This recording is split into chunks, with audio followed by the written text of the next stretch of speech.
டெல்லி பயணத்தை அரசியல் ஆயுதமாக அதிமுக பயன்படுத்துதோ, அதில் பிரதமரை சந்தித்தா இடி வழக்குகள் வாபஸ் பெறப்படுமான்ற கேள்வியை திமுக முன் வச்சு அதை பாஜக பக்கம் மீண்டும் திருப்பி விடுறாங்க. முதல்ல நம்ம ஹிதாயத்துல்லா ஐயா பேசின ஸ்பீச் வந்து வீடியோ கட் பண்ணிட்டு ஆடியோ மட்டும் போட்டிங்கன்னா இது காங்கிரஸ்காரங்க பேசுறாங்களா திமுக காரங்க பேசுறாங்களான்னு யாராலையும் கண்டுபிடிக்க முடியாது. அந்த அளவுக்கு அவர்கள் காங்கிரஸ்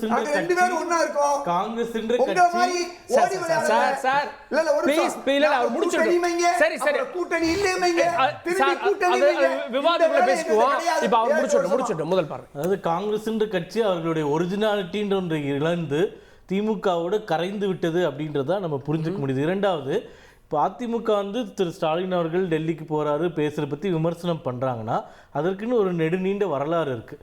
இவங்க எந்த காலத்திலும் இப்போ ஐயா பேசும்போதே காசியா பேசும்போது கேரளாவில் வந்து பினராயி விஜயனும் எதிர்கட்சியெல்லாம் சேர்ந்து பணம் வாங்குறாங்க, ஆனால் எங்கள் முதல்வர் தலைகணத்தோட வீட்டில் இருந்தாருன்னு ஒரு வார்த்தையை தெரியாமல் பயன்படுத்திட்டாரு அப்படின்னு எதிர்கட்சி சொல்கிறாங்க. நீங்க சொன்னீங்க, நாங்க சொல்லல.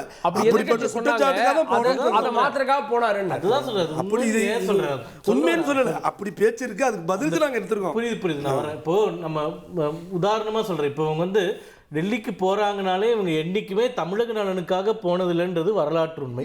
அவர்கள் நலனுக்கு போயிருக்காங்கன்றதும் வரலாறு. உதாரணம் சொல்றேன், 2004 பிரதமரை சந்திச்சது நீங்க அப்படி சொல்ல வரீங்க, பாஜக தரப்புல இருந்து பேசுறீங்க. விமர்சனம் செய்வதற்கு என்ன, அதுதான் சொல்றேன். பிரதமரை சந்திப்பதற்கு கூட இவர்களுக்கு காரியமானும் தான் போவாங்க. உதாரணம் சொல்றேன், தமிழக நலன் இருந்தது கிடையாது சொல்றேன். பேசி விடுங்க. 2004 திமுக கூட்டணி மிகப்பெரிய வெற்றி, 40 இடங்கள் ஜெயிச்சுட்டாங்க. அப்போ இவங்க ஆதரவு கொடுத்தாதான் அங்கே ஆட்சி அமைக்க முடியும், ஆட்சி நீள முடியும்ன்ற நிலைமை. அப்போ ஏதாச்சும் தமிழகத்துக்கு சம்பந்தமான துறைகளை வாங்கி இவங்க பெற்றதா வரலாறு இருக்கா? பேரனுக்கு ஐடி துறை வேணும். ஒரு நிமிஷம் நீங்க என்ன பேசுறீங்க, என் டைம்ல பேசுறீங்க. நீங்க பேசும்போது நான் குறுக்கல, என் பாயிண்ட் முடிச்சிட்டு அப்புறம் பேசுறேன். 10 வருஷமா நானும் விவாதத்துக்கு வந்து அழகு இல்ல, விவாதத்துக்கு அழகு இல்ல. நீங்க இல்ல ஏன் கருத்து நீங்க முடிவு பண்ண முடியாது. இல்ல நான் சொல்லிடுறேன், உதாரணத்தோட தான் பேசுறேன், என்ன பேசவே விடல யாருமே. இப்போ 2004 ஆட்சியே நீங்கள் நினச்சாதான் அமைக்க முடியுன்றப்போ தமிழக நலனுக்காக நீங்கள் எந்த அமைச்சகத்தையும் பெற்று வாங்கலை, அது பண்ண வேண்டாம். உச்சநீதிமன்ற தீர்ப்பு வந்த காவிரி மேலாண்மை வாரியத்தையோ இல்லை முல்லை பெரியாறு அணையை வந்து 143 அடி உயர்த்தலான்ற தீர்ப்புகளையோ குறைந்தபட்சம் நீங்கள் மத்தியில் உங்கள் சப்போர்ட்டோட ஆட்சியில் இருக்கும்போது கூட உச்சநீதிமன்ற தீர்ப்பை அமல்படுத்துவதற்கு கூட உங்களால் முடியல. அப்போ நீங்கள் வந்து உங்கள் அமைச்சகத்துக்கு உங்கள் 2G விஷயத்துக்கு எல்லா விஷயத்துக்கும் கேட்டு வாங்கின நீங்கள் தமிழக நலனுக்கு என்ன பண்ணீங்க? 2004 2014 வரைக்கும் தமிழக நலனுக்காக 10 வருடம் ஆட்சியில் இருக்கும்போது காங்கிரஸ் கிட்ட இருந்து கேட்டு பெற்ற விஷயங்கள் என்ன? 5 ஆண்டுகள் எடப்பாடி அவர்கள் முதல்வராக இருக்கும்போது மருத்துவக் கல்லூரிகள் எவ்வளோ கொண்டு வந்தீங்க, மற்ற விஷயங்கள் எவ்வளோ கொண்டு வந்தீங்க, இது உங்களால் கம்பேர் பண்ண முடியுமா? அப்போ தமிழக நலனுக்காக திமுக என்றைக்குமே டெல்லிக்கு போனதில்லை, அவர்கள் சுயநலத்திற்காக போனாங்க அப்படின்றது தான் வரலாறு. அதுதான் திருப்பி சொல்றாங்க. இல்ல காங்கிரஸ் ஆட்சியில் நீங்க சொல்றப்போ 2 பேர் கூட்டணின்றப்போ நீங்க அது குற்றச்சாட்டு கூட வைக்கலாம். சந்திச்சது பாஜக தலைவர்கள் இல்ல அவங்க அதுக்கு தான் அடிப்படையை சொல்றேங்க. அவங்க டெல்லிக்கு வேணும்னா இப்போ உதாரணமா நீங்க எடுத்துக்கோங்களேன், இப்போ இவர்களுக்கு ஏதாச்சும் வேண்டும் என்றால் டெல்லிக்கு போவாங்கன்ற தொனியில சொல்றாங்க. அவங்க பிஜேபின்றத பர்டிகுலரா மீன் பண்ணல. இவங்களுக்கு காரியமானும்னா டெல்லிக்கு போவாங்க, பேசுவாங்க, சிரிப்பாங்க, பிடிப்பாங்க. அதான் நம்ம மத்திய அமைச்சர் நிர்மலா சீதாராமன் அவர்களே சொன்னாங்களே, இங்க வந்து நிதி கொடுக்கலன்றாங்க, பிரைவேட்டா வந்து ரொம்ப நல்லா பேசுறாங்க, நன்றி சொல்றாங்க, எல்லாமே சொல்றாங்கன்னு சொல்றாங்க. அதனால இவர்கள் செய்வது எல்லாமே நாடகம் அப்படின்றதுதான் அதிமுக சொல்லக்கூடியது. அதை நாங்க வழிமுறையை குறிக்கிட்டு மட்டும் தான் எல்லாத்தையும் முடிச்சிருங்க. அதாவது 2 பேர் என்னுடைய பக்கத்துக்கு வந்திருக்காங்க.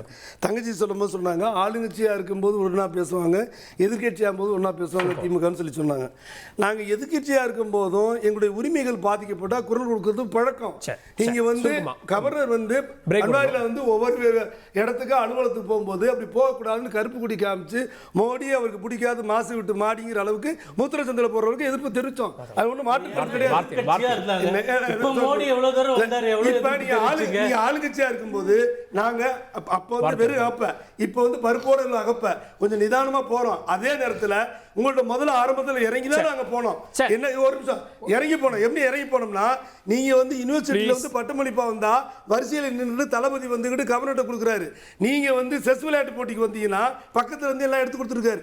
ஆனா ஒரு அளவுக்கு மேல ஒரு கவர்னர் தர்மாபுர ஆதீனத்தில் கண்ணாடி விட்டு மூச்சு அப்படின்னு சொல்றதோ இல்ல நீங்க மத்திய அரசு வந்து நான் நிதியை தரவே மாட்டேன், நான் வந்து பிஎம்சி நிதி 2200 கோடி ரூபாய் தரமாட்டேன்னு அடம்பிடிச்சது அன்னைக்கு இல்ல. என்னைக்கு அடம்பிடிச்சா அன்னைக்கு எதுவும் தெரியும். குறுக்கிட்டு வாங்கிக்கிறேன். என்னைக்கு எதுவும் தெரியும். என்னைக்கு பயந்துருந்தோம். ஓகே ஓகே இதே இதே அதிமுக அரசு பிரேக் விடணும் சார். இப்ப பிஎம்சி ஃபண்ட் கேக்குறேன்னு சொல்றாருல, இதே சிவதாஸ் மீனா சீஃப் செக்ரட்டரி வந்து எதுக்கு சார் லெட்டர் எழுதுறாரு அப்புறம் மத்திய அரசுக்கு நாங்க இதை அங்கீகரிக்கிறோம் நாங்க கொடுக்க வேண்டாம் தப்பா சொல்றீங்க.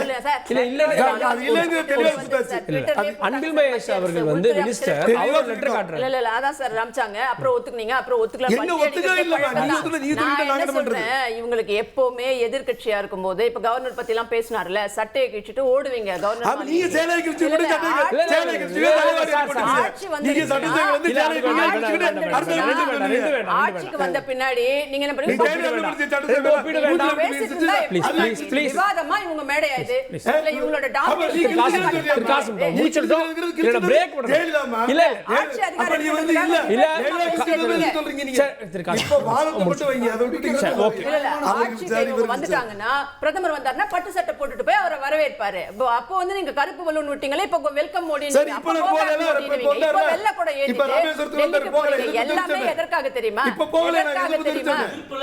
இல்ல எதற்காக போகாம இருந்தோம்ல அன்னைக்கு போகல போகல சட்டை போட்டு போட்டா இவங்களுக்கு ஏற்கனவே சட்டையை மாத்திக்கிற மாதிரி நாங்க எதிர்ப்பாதான் பண்ணோம். சார் சார் அவங்க இங்க பேசிட்டு இருக்காங்க. இந்த நிதி திட்டத்தை தள்ளுங்கற இத பண்ணோம். நிதி பகிர்வு பத்தி தானே மாற்றி மாற்றி எதிர்க்கட்சி தலைவர் முதல்வர் வந்து அறிக்கை விடுகிறார்கள். என்ன காரணம்ன்றது தானே இவர்கள் நிதி வாங்கலாம் போல. அதுதான் சொல்றேன் நான், நிதி பகிர்வுக்காக இவர் போகவில்லை, உருட்டு நிதி அதாவது உதயநிதியோட வளர்ச்சிக்காக தான் போனார். அதுல எந்த சந்தேகமும் மக்களுக்கு கிடையாது, தமிழ்நாட்டு மக்களுக்கு. தம்பி சூர்யா அவர்கள் 2004 இருந்து 2014 வரை என்ன நடந்துச்சு கேட்டா நான் சொல்லி ஆகணும். சென்னையில் 2 பக்கமும் 1000 கோடி கடல் நீர் குடிநீர் திட்டம் மட்டுமல்ல, உங்களுக்கு மதுரவாயில்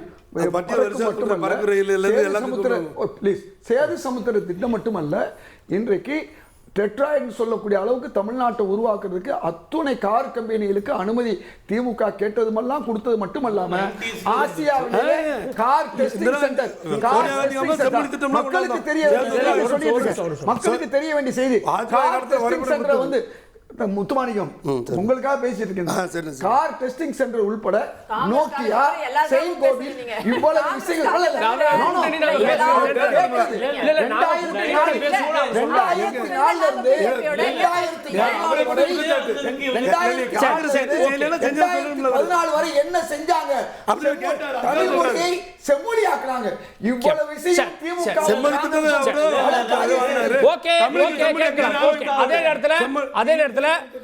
அதே நேரத்துல மெகா கூட்டணி அமைப்போம் அப்படின்னு அதிமுக பொதுச் செயலாளர் சொல்றாரு. அதற்கான வாய்ப்புகள் என்ன?